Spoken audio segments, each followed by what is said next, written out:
म्हणजे दर महिन्याला जसं 65 वयोगट उलटून ज्या महिला त्या ठिकाणी तो वयोगट पार करतील त्या योजनेच्या निकषातून बाहेर पडणार आहेत. त्याच्यामुळे ती संख्या सुद्धा ही दर महिन्याला अपडेट होत जाणार आहे आणि त्यानुसार जी लाभार्थ्यांची संख्या आहे याच्यामध्ये बदल होणार आहे. दरवेळेला सुमारे नाही म्हटलं तरी आता 1,20,000 इतक्या ज्या महिला आहेत ह्या 65 वयोगटाच्या पुढे गेलेल्या आहेत. त्यामुळे त्या ह्या योजनेमध्ये आता पात्र ठरत नाहीयेत. काही अशा स्त्रिया सुद्धा आहेत जे विवाह होऊन इतर राज्यामध्ये त्या ठिकाणी जात असतात, स्थलांतरित होत असतात. त्यामुळे ही जी प्रक्रिया आहे ही ऑनगोईंग आहे आणि मला आपल्या सभापती महोदय माध्यमातून सन्मान्य सर्व सदस्यांनी या ठिकाणी सांगायचंय की आज जवळपास 2.5 कोटी इतक्या महिलांपर्यंत या योजनेचा लाभ आपण पोहोचवत असताना दरवेळेला त्या महिलांना आपण अशा पद्धतीनं त्यांच्या खात्यावर ज्या वेळेला हा निधी आम्ही सन्मान निधी जमा करत असतो त्यावेळेला महायुतीच्या सरकारचं त्या योजनेचं या संबंध माता भगिनी लाडक्या बहिणी अभिनंदनच करत असतात. त्यांच्या आयुष्यामध्ये आलेला हा सकारात्मक बदल हा त्यांना जाणवत गेला आणि त्याचे पडसाद कुठे ना कुठेतरी आपल्याला त्या ठिकाणी निवडणुकीच्या कालावधीमध्ये पाहायला मिळाले असतील. 2100च्या संदर्भातला आपण त्या निमित्ताने उल्लेख केला. राज्याचे मुख्यमंत्री देवेंद्रजी फडणवीस साहेबांनी येत्या अधिवेशनाच्या कालावधीमध्ये किंवा अर्थसंकल्पामध्ये आपण 2100 घोषित करू विभाग म्हणून ज्या वेळेला शासन असेल, मुख्यमंत्री महोदय, दोन्ही उपमुख्यमंत्री महोदय, मंत्रिमंडळ ज्या वेळेला त्या संदर्भातलं सूचित करेल, निर्णय करेल, त्यावेळेला विभाग म्हणून आम्ही तशा पद्धतीचा प्रस्ताव जो आहे हा शासनासमोर ठेवण्यात. पहा, लाडक्या बहिणीसाठी 10वा हप्ता वाटप सुरू. 52 लाख लाडक्या बहिणी बाद होणार आणि नवीन काही नियम आलेले आहेत त्यामुळे भरपूर लाडक्या बहिणी अडचणीत येणार आहेत. आपण सर्व माहिती डिटेलमध्ये पाहणार आहोत. हा व्हिडिओ शेवटपर्यंत पहा, कारण आता 21 रुपये नाही तर 4,200 10वा आणि 11वा हप्ता हा वाटप सुरू. सोबतच 5 मोठे गिफ्ट सुद्धा जाहीर केलेले आहेत. लाडकी बहीण वर्धापन दिन तुम्हाला सुद्धा गिफ्ट मिळणार. काय करायचं आहे डिटेलमध्ये माहिती मी सांगणार आहे. सगळ्यांनी व्हिडिओ शेवटपर्यंत पहा, संपूर्ण डिटेल तुम्हाला मिळणार आहे. बघा, पहिलं गिफ्ट आहे तुम्हाला 3 गॅस सिलेंडर 2,490 रुपये. 3 गॅस सिलेंडर आता डायरेक्ट मिळणार आहेत, कारण मार्चमध्ये म्हणजे गेल्या वर्षाचे जे राहिलेले सिलेंडर आहेत ते वाटप राहिलेलं आहे. त्याचं वाटप हे सुरू झालेलं आहे. उद्या 1 एप्रिलपासून ते वाटप सुरू होईल आणि ज्या लाडक्या बहिणींना अजूनही गॅस सिलेंडरचे पैसे आले नाहीत त्या लाडक्या बहिणींना 2,490 रुपये 3 गॅस सिलेंडरचे मोफत पैसे मिळायचे आहेत. त्यासाठी तुम्हाला काय करावं लागणार आहे तर गॅस सिलेंडरची KYC करावी लागणार आहे.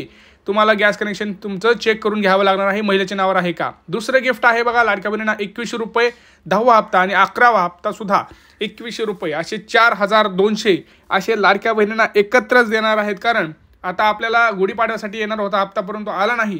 त्यासाठी सरकार आता उशीर झाला म्हणून हे सगळं जे काही कारवाई आहे ते पटापट करून मार्च आणि एप्रिलमध्ये जे काही हप्ते राहिलेले आहेत ते सगळे वाटप करणार आहेत. आणि सगळ्यात महत्त्वाचं तिसरं जे गिफ्ट आहे ते तर अगदी भन्नाट आहे. भरपूर लाडक्या बहिणींना आता बघा भांडे मिळणार आहेत.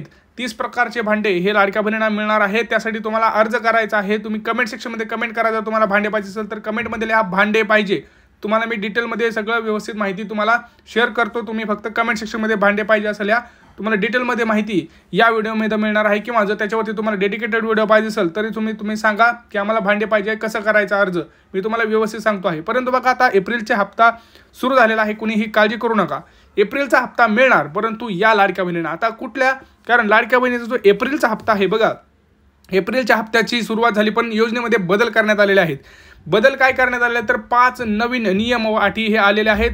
महिलांना 3 गॅस सिलेंडरचे पैसे तर मिळणारच, परंतु हप्ता जो आहे 2100चा तो वाटप सुरू झाला परंतु ते नियमांसह झालेला आहे. अटी आणि नियम हे तिथं लावण्यात आलेले आहेत. कोणत्या अटी आणि नियम लावण्यात आलेले आहेत मी तुम्हाला एक एक करून सांगतोय. 4 ते 5 नियम व अटी इथं लागू झालेल्या आहेत. त्यानंतरच तुम्हाला सर्व लाडक्या बहिणींना पैसे येणार आहेत. बघा, आता झालेल्या बैठकीमध्ये सरकारनं असं सांगितलं आहे की आता ही जी योजना आहे ही गरजू लाडक्या बहिणींसाठी योजना असणार आहे.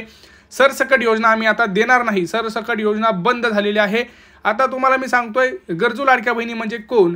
त्यांनी असं सांगितलं की आपण निवडणुकी अगोदर जर बघितलं तर भरपूर सरसकट सर्व लाडक्या बहिणींना पैसे येत होते, परंतु निवडणुकीच्या नंतर त्यांच्या असं लक्षात आलं की यादीमध्ये भरपूर अशा लाडक्या बहिणी आलेल्या आहेत ज्यांना आता या हप्त्याची खरं तर गरजच नाही, कारण त्या स्वतः सक्षम झालेल्या आहेत. सक्षम म्हणजे काय, त्यांचं उत्पन्न आता 5 लाख रुपयांपेक्षा जास्त झालेलं आहे, 2.5 लाख रुपयांपेक्षा जास्त झालेलं आहे आणि ते चांगलं कमावत सुद्धा आहेत. स्वतः नोकरीला लागलेले आहेत, काही शासकीय नोकरीत आहेत, काही प्रायव्हेट कंपनीमध्ये लागलेले आहेत आणि काहींचं कौटुंबिक सुद्धा जे वातावरण आहे ते आता चांगलं झालेलं आहे. तर अशा लाडक्या बहिणींना आता या 1,500 रुपयांची किंवा 21 रुपयांची तरतुदीची काही गरज नाही. त्यांचा हप्ता आता बंद केला जातील आणि ज्या लाडक्या गरजू बहिणी आहेत त्यांचे हप्ते वाढवले जातील. म्हणजे 1500 ऐवजी त्यांना 2100 करून त्यांची जी आर्थिक परिस्थिती आहे त्यांची सुद्धा आर्थिक परिस्थिती ही चांगलं करण्याचा निर्णय ह्या घेतला आहे. त्यासाठी अर्ज पडताळणी ही सुरू झालेली आहे. बघा, कालपासूनच अर्ज पडताळणी सुरू आहे. तुम्हाला आज आणि उद्यामध्ये सुद्धा तुमच्या घरी अर्ज पडताळणी लोक येऊन अर्ज पडताळणी करू शकतात. त्याच्यामध्ये 5 नियम आहेत ते सांगतो. पहिला नियम लक्षात घ्या, तुमचं आधार कार्ड बद्दलचा नियम. आधार कार्ड बद्दलचा नियम काय आहे, तर तुमचं आधार कार्ड अपडेट केलेलं पाहिजे. ह्या महिन्यातलं तुमचं आधार कार्ड अपडेट केलं पाहिजे.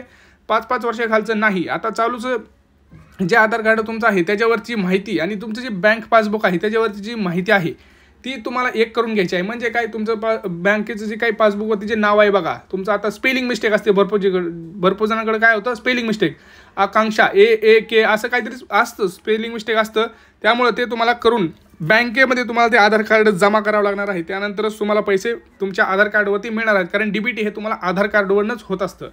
आता दुसरा नियम आहे तो म्हणजे तुमचं EKYC. भरपूर लाडक्या बहिणींकडं रेशन कार्ड आहे बघा, पिवळा आणि केशरी रेशन कार्ड. जर तुम्ही ज्यावेळेस लाडकी बहिणींचा फॉर्म भरला त्यावेळेस तुम्हाला माहिती आहे की नियम होते की तुमच्याकडे पिवळं किंवा केशरी रेशन कार्डच असलं पाहिजे. परंतु झालं असं की भरपूर लाडक्या बहिणींचं जुनं रेशन कार्ड आहे, 2-2 वर्ष 3-3 वर्ष झालं. त्यातल्या काही लाडक्या बहिणी ह्या 65 वर्षाच्या वर गेलेल्या आहेत. काही लाडक्या बहिणी नवीन ॲड झालेल्या आहेत 21 वर्षानंतर, परंतु त्यांची नावेच नाही आहेत त्याच्यात. काही लाडक्या बहिणी लग्न करून गेलेल्या आहेत, काही आता जगात नाही आहेत. तर हे सगळं करण्यासाठी तुम्हाला EKYC करणं खूप गरजेचं आहे. आणि लाडक्या बहिणींनी रेशन कार्डची EKYC केली नसल्यामुळं त्यांना तिथे पैसे पाठवण्यात सरकारला तिथं प्रॉब्लेम होत आहे. त्यामुळंच ह्या हप्त्यांना उशीर हा होत आहे. त्यामुळं रेशन कार्डची EKYC ज्या लाडक्या बहिणींनी केलेली नाही त्यांनी आजच जाऊन तुमच्या रेशन दुकानामध्ये तुमचं जे रेशन कार्ड आहे ते घेऊन जायचं आहे. जाताना आधार कार्ड घेऊन जायचं आहे.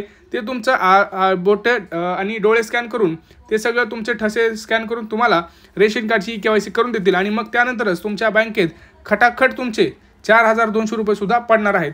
सोबतच 2440 रुपये तुमच्या गॅस कनेक्शनचे ते तुम्हाला 3 हप्ते एकत्र मिळणार आहेत. तिसरा जे नियम आहे ते मोटार वाहन 4 चाकीबद्दल सगळ्यात महत्त्वाचा नियम आहे. अजितदादा पवार यांची ज्यावेळेस बैठक सुरू होती त्यावेळेस त्यांना प्रश्न विचारला गेला की भरपूर लाडक्या बहिणी अशा आहे ज्या लोनवरती 4 चाकी घेतात आणि स्वतःचं घर भागवण्यासाठी ते 4 चाकी चालवतात. तर त्याच्यावरती त्यांनी सांगितलं आहे की याचा पुनर्विचार होऊन 4 चाकीबाबत ज्या गाड्यांवरती लोन आहे आणि जे स्वतःचं पोट भरण्यासाठी गाडी चालवतात त्यांना सुद्धा या योजनेचा लाभ हा देण्यात येणार आहे. पुढची जी शेवटची अट आहे ती म्हणजे इन्कम टॅक्स. भरपूर लाडक्या बहिणी काय करतायत, इन्कम टॅक्स त्यांच्या घरातले लोक भरत आहेत तरी देखील त्या योजनेचा लाभ घेत आहेत. तर आता अशा लाडक्या बहिणींना इन्कम टॅक्स ज्या भरत आहेत त्यांना या योजनेतून डायरेक्ट काढलं जाणार आहे. सरकारकडे RTO कडून डेटा आलेला आहे, इन्कम टॅक्स विभागाकडून डेटा आहे आणि रेशन कार्ड विभागाकडून सुद्धा त्यांच्याकडे डेटा आहे.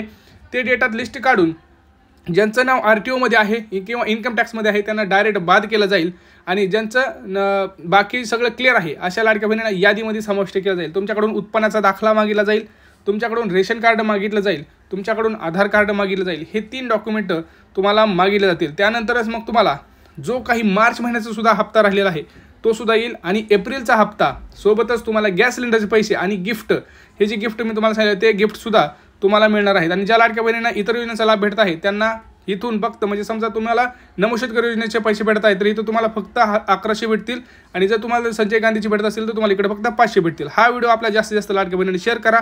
काही प्रश्न असतील तर नक्की विचारा. भेटूया पुढच्या व्हिडिओमध्ये. तोपर्यंत जय